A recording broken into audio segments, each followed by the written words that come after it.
Yo, what's going on, guys? Welcome back. So this is a video I'm very excited to get out.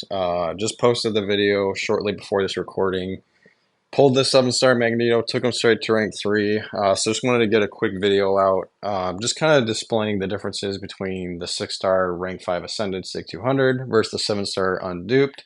So that way, if you guys do pull him as the 7-star before the Selector and you're wondering if you should go for the dupe, I'm going to cover how important his awakened ability is, what it does for him, and whether or not you should go for him in the Selector or not. And then after this video is over, you can, based on what you see, you can decide on whether or not you think, you should go for him. So let's just go over the differences between the 6-star and the 7-star. I do want to talk about his rotation a little bit and how the awakened ability comes into play and how important that is to his rotations. So looking at his base stats, 81,000 health, 5,995 attack. It's much higher than the 6-star, of course, because it's a higher rank. So 66,000 health and then 4,800 attack. So definitely a lot better. And another thing I do want to point out is with the 7-star, everybody knows this, but the stat focus is very, very important and nice for him. So it's going to I go for the special damage. He's a mutant, gains the prowess buffs. So really nice to have on the 7-star.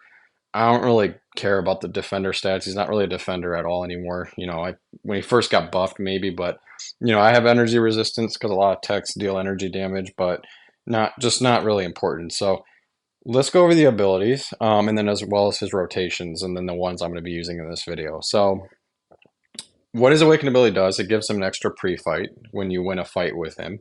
So that's very nice to have. And then it's also going to increase the potency of his prowess effects, and it's going to increase the armor break and the bleeds duration. So that's the part that I really want to focus on for this video. You're going to see that come into play a lot in these fights. So his rotation, he has two rotations. He has a longer fight and then a shorter fight rotation. Like I said, we'll use the shorter one today. So the longer one, you're going to start the fight off with 3 heavy attacks, get the longer prowess buffs, and then you're going to use the special 3. It's going to give you a cruelty buff, and it's going to pause all your prowess buffs. Then you can go for the special 1, apply the armor break, then hit for a big special 2. With that armor break active off the special 1, it's going to increase the damage on the SP2. It's also going to increase the damage over time from the SP2. For the shorter fights, same exact thing except for skip the special 3. So special 1 and then spam special 2. For most shorter fights, when you go for the special 2 when he's duped in Sig 200 on the 6-star, after 2 special 2s, the fight's over. So, or possibly 1. So that's the rotation. That's how the awakened ability comes into play. So we're going to go ahead and jump right into Realm of Legends. Not my favorite testing ground. I don't really like Winter Soldier. It's not a fun AI at all. But for the sake of this video, I'm going to go ahead and use this. Now, one thing I want to note is it is a bit RNG dependent. So if one does crit and the other doesn't, I mean, that can happen. It'll change how the fight kind of outcome, happens. Another thing I want you to pay attention to between the differences between the 6-star and the 7-star, though, is the damage over time on the SP2, and then just the base damage on their like heavy attacks. So we'll start the fight with 3 heavy attacks, and I want you to look at how much harder the 6-star or the 7-star hits rather than the 6-star. Also pay attention to how long the armor break on the SP1 lasts for the 6-star compared to the 7-star who's unduped, because that's a big difference. You'll see how quickly that falls off for the 7-star. So let's just get right into it. So we'll start with the 6-star. And like I said, we'll do 3 heavy attacks and then SP1. And then we'll go into our relic and then throw a special 2. So this is going to give us our 3 prowess buffs. We have a chance to gain extra ones, but we didn't on this go around. That's okay. So now we're going to build close to a special 2. And then I'm going to go ahead and throw off my SP1. And that did not crit, so that hit for 23k. Now we're just going to build to an SP2. I'll use my relic, and then we'll go right into that. So hopefully we get decent crit RNG on both fights, not one on the SP1 there. Let's see if this one crits, and it does. So 2480. So pay attention to how that's ticking. So this is going to last for quite a while. It's going to tick them almost all the way down to 0 health. I should have to just throw one more special and then we're good to go. Now, again, so my prowess buffs are falling off a little bit here, But notice how I'm able to get another SP2 off before the armor break expires, and that's so important. So that was really nice for the 6-star. Now let's go in with the 7-star, just kind of see what that looks like. One of the things I noticed in the time that I've been playing the 7-star unduped is the base damage is still so much better. You know, he's hitting for like 25k crits on his heavies, 7k when it doesn't, which is a couple thousand more than the 6-star. So 7k there. Hopefully we can get a crit, but if not, you know, it is what it is. So even those are just they're higher. So same rotation. We're gonna go right into the special one. Now we're close to 2 bars of power. Oh my goodness. So we're close to 2 bars of power.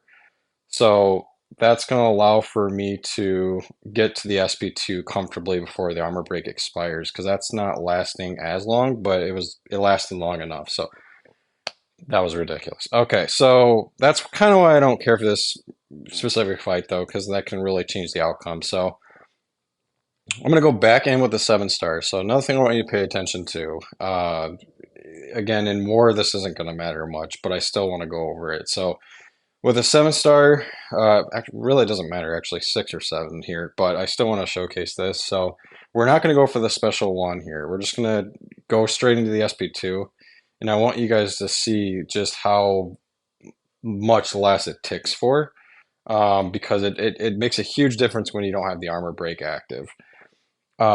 I don't think that this is as important in war, because if you are running power backs, I mean, the fight's over so fast with him anyways. But for other content, questing, battlegrounds, you're really going to want to apply that armor break. So still hit for 140. That was a big crit, but look how, I mean, it's ticking for 1500. That's a big difference. It's like half the damage. So definitely not the way to go. You want to make sure you apply that armor break, and the awakened ability, it's going to allow that armor break to last longer.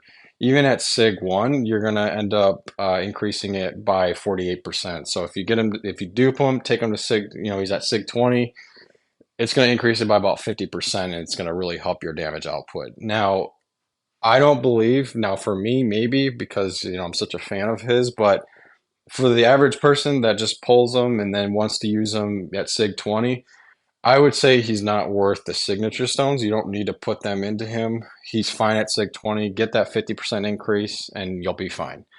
Even for my roster alone right here, and everybody's roster is going to be different progression levels. Yours might look way more stacked than mine. It might not quite be there yet.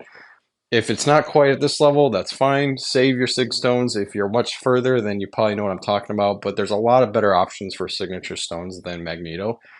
Even for my roster alone right here, I don't have a lot of dupes, but the one I have is way more worth it. So I would rather put my Sigs into Domino than Magneto.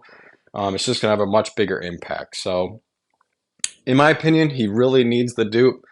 Go for it in the Selector. If you naturally dupe him, you know, through your 2 crystals, congrats, great champ. Hopefully, you know, you're happy with it. I have tons and tons of Magneto gameplay on my channel, so feel free to check it out if you're wondering how to play him or how good is he. You know, it's a 6-star rank 5 level. Of course, I'm going to get more content out with the 7-star rank 3, but that just kind of shows you how important the awakened ability is. So if you do pull him like I did only once, I do recommend going for him in the Selector. Get him to Sig 20 and you're good to go. So anyways, that'll do it for this video. Hopefully you guys did enjoy it. Do me a huge favor, drop a like, comment if you ended up pulling him. Are you going to go for the dupe?